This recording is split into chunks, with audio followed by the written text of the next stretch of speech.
The following is an exclusive production of Minuteman Command. The Flagship Pod with your hosts, ESPN personalities Mike Corey and Rene Ingoglia, is on the air. Brought to you by Todd Fritz Roofing, with insight and info from UMass and Mac Insiders. From the Command Studios, here are your hosts, Mike and Rene. Folks, welcome back. Another edition of Flagship Pod. Christian McCollum, Rene Ingoglia. We are recording this in the immediate aftermath of UMass's latest defeat, this time to Akron. Rene, this one was not pretty either. No, this team, this program, I know I'm smiling, but it's not. I think I'm broken, Christian. I think they finally broke me. It's the worst team in UMass history. I know the Molnar teams, and I called one of those games, those Charlie Molnar games. I don't even remember that the first year or two in the transition. I don't remember it being this bad. I mean, it's bad. And I don't know. I don't know where Joe Harris-Simiak goes from here. I know you got to fight through the end of the season, but I just, if the first play of the game isn't like a sign or microcosm of what has just been an epic failure and just what's going on with the program, I don't know what is. I mean, that's the football god saying there needs to be mass overhaul. I don't know what that is. I know, and people were adding me today, DMing me on X about firing again. Listen, I don't know the answer, guys. I'm as frustrated as you, but and when I say the worst in UMass history, so you see what's going on, and then I didn't even realize until I came across a thread on X where Christian, even Bryant is 1-7 versus FCS opponents. So it's just, this has been a disaster. If you tried to make it this bad, I don't think you could. You have unsportsmanlike, and this drives me nuts too. And I've talked about this. I mean, you have unsportsmanlike conduct penalties, and Joe sent the kid off. Why are they even happening? Because we've had them in games previous. And again, when you haven't, you're not winning, your record's bad, you're getting blown out, and what are you celebrating? It's just, I don't know. I just don't know I'm at a loss for words. So it's beyond growing up when you get your parents mad and they're upset at you and they're so mad that they don't even give a response anymore. And then you're like, oh man, shit, I really screwed up. Like my dad, my mom, they're so mad. They're just ignoring me. That's kind of where I am. I'm past it, and it's a shame. I don't know what's going to happen with this program. I don't know where it's going to go. I will always root for UMass football, but there is major problems with the program right now, and I just don't know where they go from here. I just don't know. I know you got to keep fighting, but yeah, it's not good. Yeah, it's that thing with your parents where they don't even yell at you, they don't scream at you because they're not mad. They're not as mad as they are disappointed. Yeah, that hurts so much. That's what it is. It's just I honestly, people are gonna think I'm crazy. And it's funny because I have this schedule here and some notes from earlier when the pod started. I honestly thought, okay, we're gonna get to November and they're gonna have a chance to get to 6 wins, and now I'm just maybe I should be fired as an analyst. What the hell? Yeah, I just you can probably hear a dog barking in the background. It's my miniature dachshund just going nuts, and that's how I feel. I just want to yell, but it's at this point, we've said everything on this podcast that could possibly be said. Do you blow it up? I don't know. I don't know the answer. I don't profess to know the answer. I just know that it's not working. And I honestly, I sat on the couch today and I had zero expectations. My wife was sitting there and I just, I had this feeling come over me. I said, I think they're going to win this game tonight. I don't know why. I guess that's just me, the ultimate optimist, I guess. But I don't know. It was just like a rude awakening once again. And it's funny. And there were some X threads going on and just random people like Sicko's Committee and some other ones that I follow. And, someone was saying, hey, I'm going to watch UMass because someone told me they're worse than Sam Houston, and I don't believe that. And then the first play of the game happens, right? And then there's a ton of stuff going on about that first play, and then I forgot who it is, so I apologize. And I'm pretty sure it's a UMass fan that watches this pod, listens to this pod, and he said, no, that's not like a crazy play to start the game for UMass. That's just UMass. Yeah, and he's right. He's right. Like, it's so typical of a UMass team to try the first play of the game with a flea flicker, running back slips, tries to pitch it anyway, fumbles, gives it up, and it's just like, yeah, here we go. It's like the embodiment of this GIF. I think that's what I sent you. If I didn't, it's just the face palm. And I'm sending that emoji to everybody too. It's like these are when I'm talking about UMass football, it's either this one or this one. Yeah. That's it. Those are the only two emojis. And I don't know. I just don't know. They're just in grab bag territory, right? Where you're like, hey, let's try this, let's try that, let's try a little bit of this, let's see if we can, let's change quarterbacks in the middle. Oh, that did work. Let's try it again. But and you know how it is, Rene, that they didn't say, hey, let's call a flea flicker 5 minutes before the game. That was planned all week. Right, so you rep it all week, and the kids are like, all right, let's go. We're going to hit him with this flea flicker. We get a big play to start the game, blah, blah, blah, and then a boom. Nope, they got a big play. You're down 7-0, 20 seconds into the game. Credit UMass, right? They the players, right? They, stupid penalties here, mistakes, poor played game. But, a lot of those guys didn't quit, right? Like they fought back. There was multiple times, even beyond your couch, Rene, where I saw people on X going, hey, I think UMass got this. I think they're going to win this match-y game right here. Yeah. No, listen, they fought back. And I said this a few pods ago as well. Injuries aside, obviously injuries, one of the most important things in college football today, there's two in my mind, right? Now, obviously, Joe talked about, and some other teams are talking about, like the back to old school. It's funny saying old school, but with what's going on, the back to basics with recruiting, right? Recruiting high school players and building your program that way, which takes time, okay? Which is fine. I understand it, and I get that, right? The second and third parts are, one, whether you recruit like that or not, you still have to have roster retention. Because when you recruit high school kids and then you build them and you develop them, if you lose them to other schools, then that's a punch in the gut too. So you need roster retention. Obviously, there was no roster retention from Donnie's squad, right? Pretty much everyone left. Then you're in the portal. Well, you got to get players in the portal, and I don't want to call players out, but this roster, it looks like they missed, right, on who you're getting.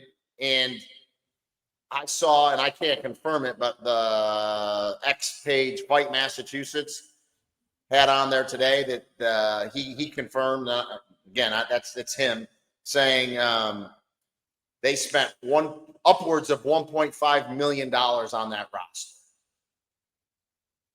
And and again, we were told, Ryan Bamford told us on this show that they were spending money on that roster. So if you spent $1.5 million on that roster, I don't know the other MAC teams. I gotta believe it's definitely one of the top.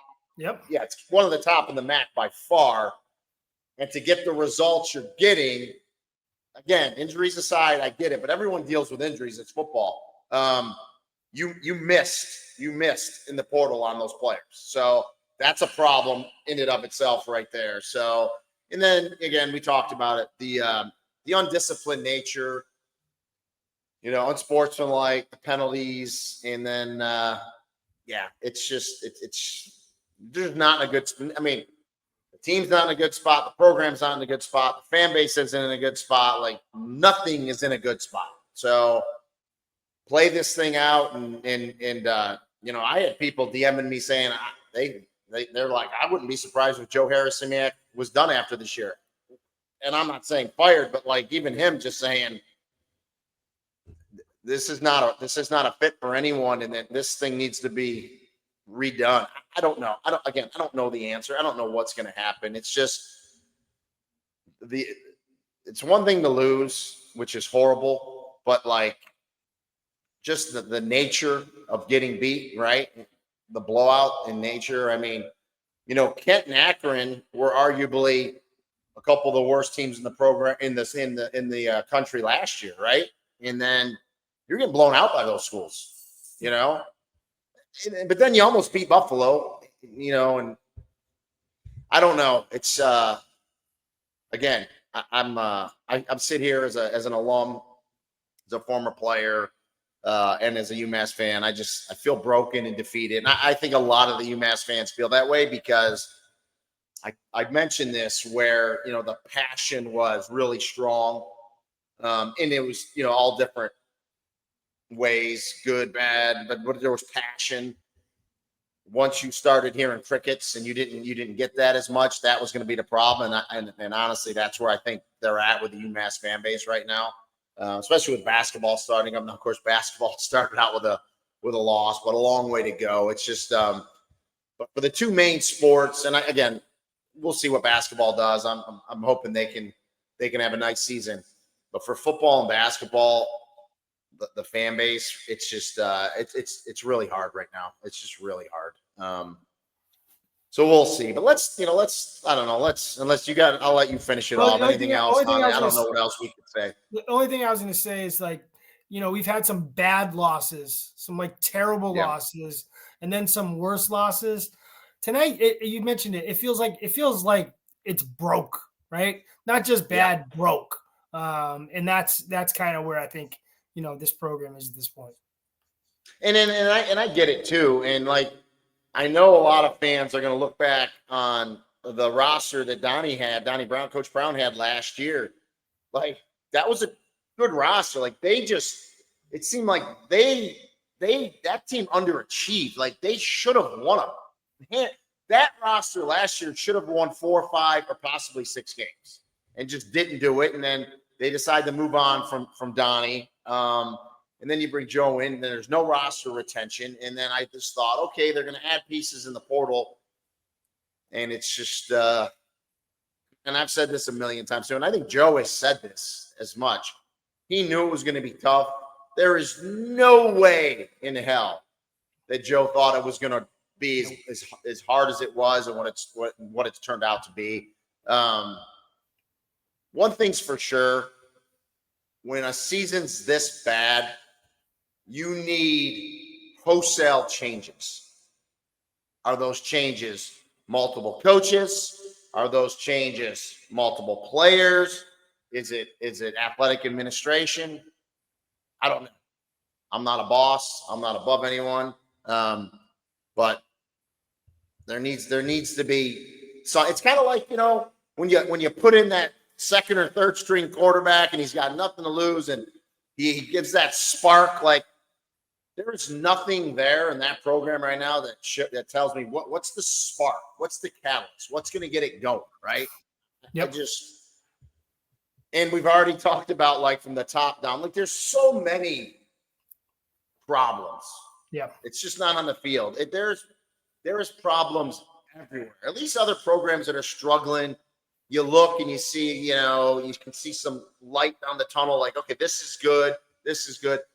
It just seems like there is just dysfunction everywhere within the football program, through the athletic department, into the higher ups. And I don't know, again, I feel broken.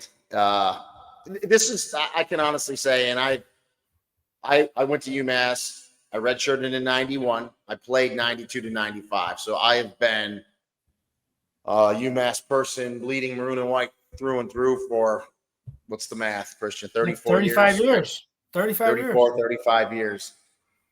This is the worst I've ever felt. And I don't know, there's just no sugarcoating it, and it is what it is. I'm just going to sit back and watch because I just don't know, I just don't. I know I'm going to sound like a broken record. People are going to watch this pod. I don't want to drag it on. This where we are in the season after this performance tonight and the performances. And yes, so by the way, UMass is 0-9 now. I know last week I had made a mention and I said 0-7. It's because it is so dysfunctional and everything's so bad that I missed the game. Like, okay, 0-8, now they're 0-9. Okay? I think you corrected yourself within about 90 seconds, so I don't think it was that big a deal. That's how dysfunctional it is.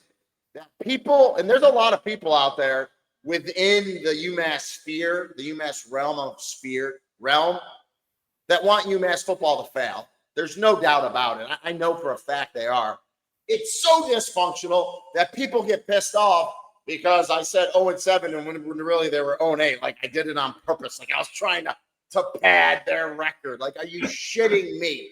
That's how dysfunctional everything is at UMass. So I don't know what's going to happen. I have no idea. As long as there's a football team on the field, I'm going to support them. I'm going to root for them. I don't have to like what's going on. I don't. None of you fans should like what's going on. So there's no sugarcoating it there.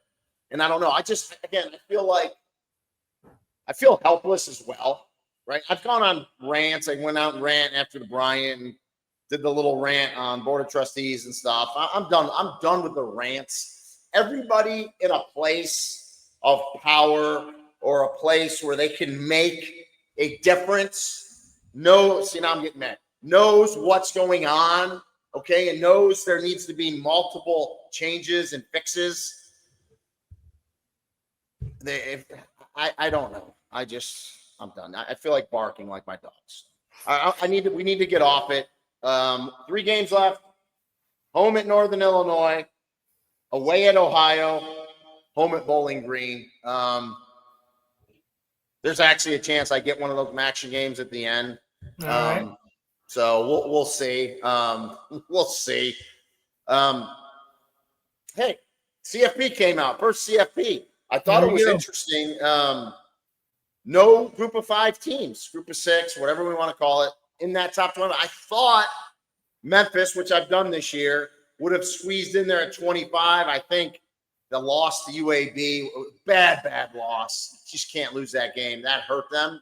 But for those that don't know, the CFP still has to keep ranking past the 25 to bring in those group of 5s. And so Memphis would have been the highest rank. So if the season ended today, they would make the CFP. But it's going to be interesting as the season finishes out here because a lot of those teams, mainly the SEC, but even the Big Ten for that matter, they all play each other.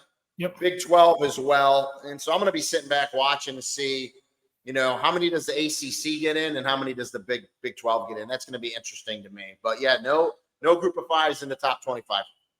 Yeah, it's going to be fun. I mean, for Irish Sports Daily, I have a story going up tomorrow morning. I talked to a data scientist who happens to be a big Notre Dame fan, and he's got a whole website breaking it all down from a Notre Dame perspective, what to root for. But it's interesting to see someone like that do it with the pure analytics, like, using ESPN's, analytic, to project everyone. And, he says he's pretty set that the Big Ten will get 3 teams, almost not no matter what, but pretty certain they'll get 3. Yeah. And like you said, the SEC will be, do they get 4? Do they get 5? How much do they beat each other up?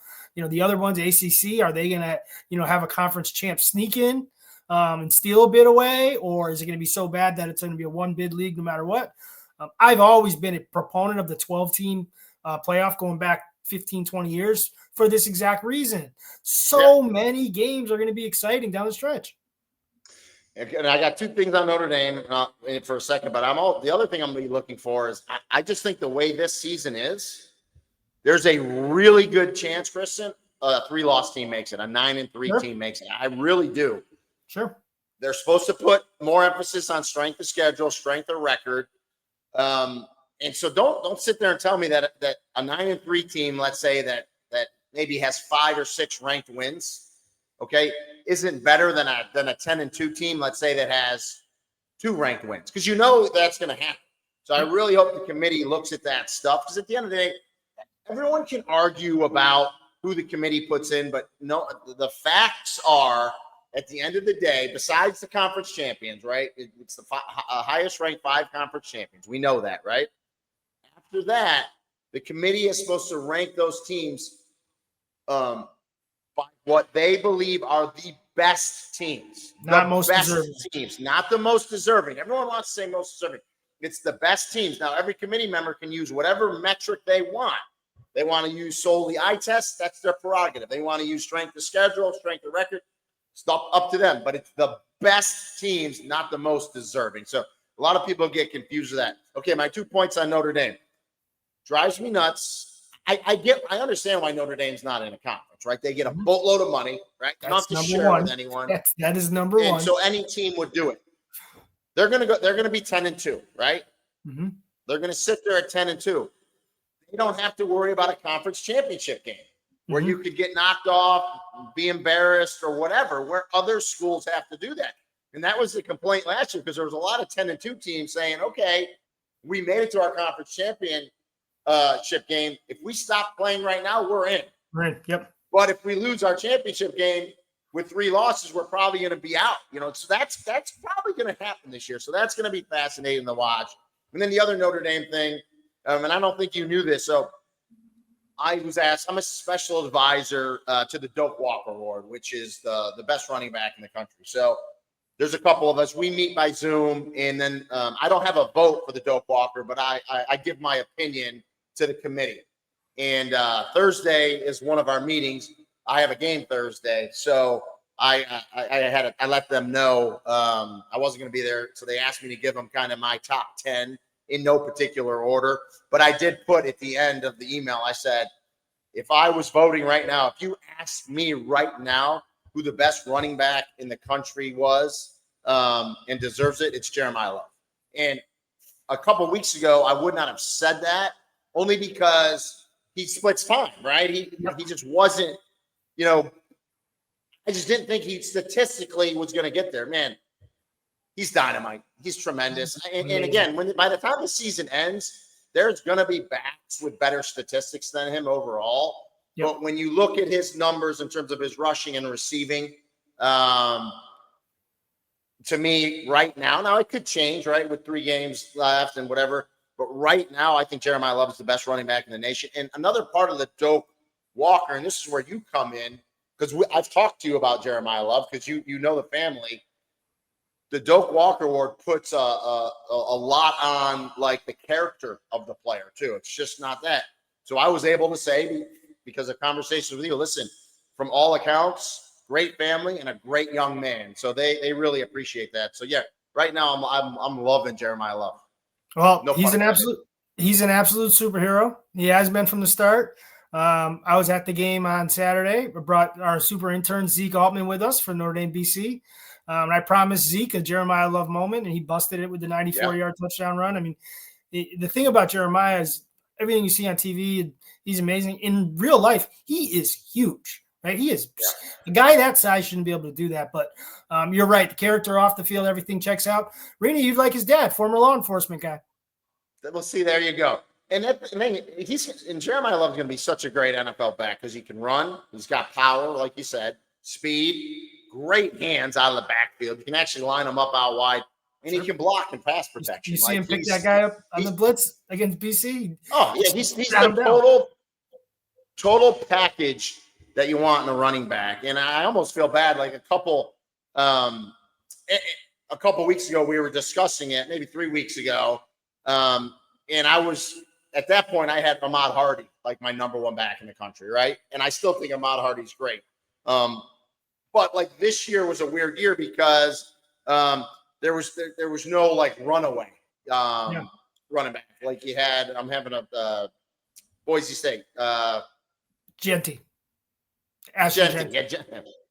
Genty last year kind of ran away with it. The year before, you had the Oklahoma State running back was Ollie Gordon. Yeah, Ollie Gordon kind of ran away with it.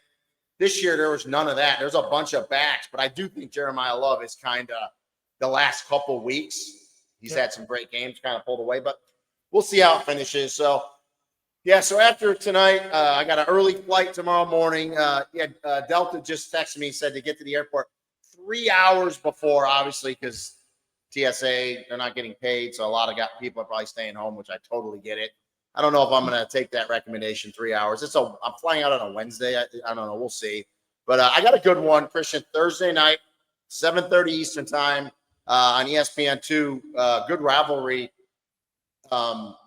App State, Appalachia State, and Georgia Southern. And I chuckle because UMass fans are probably cursing because those are two more schools that were FCS, 1AA when we were, that have made the transition and have both gone to bowl games and conference championships and the whole 9 yards. And then we're still floundering away. And it'll be chilly, but it'll be a great crowd Thursday night in Boone at Kid Brewer Stadium. It'll be a sellout, always is, 25,000 strong. It's everything you want when you transition from FCS to FBS. So I'm looking forward to that one. So yeah, should be fun. Those were our peers not too long ago, and now we're looking up at them and everybody else in the world of football. It seems like right now. So I mean, Georgia Southern, that's who we beat in the national championship. Yeah, when they won I hate saying we because I wasn't a part of that team, but when UMass won the national championship in '98. Beat Georgia Southern. Now, Georgia Southern's not having a great year this year, but they've had really good years. They've gone to bowl games, and it is what it is. I don't know, man. I'm just kind of deflated, but I don't know. 26 minutes. I think we took enough time up for people. Yeah. So hopefully people come on here and it's cathartic for them just to kind of, I don't know, release that stuff. I'm guessing we're not going to get many watchers, listeners anyway, and I don't blame them. I don't blame them. I'm sure that the people that want UMass to fail are going to be listening because they're happy. Congratulations. There you go. Well, this matching schedule gives us these opportunities to have these interesting timeline for the pod. So we did this post game, and I think next week it'll work out where we get the pregame. We'll be able to actually preview the story the day of. So thanks for listening, guys, as always, and we'll be back next week. See you.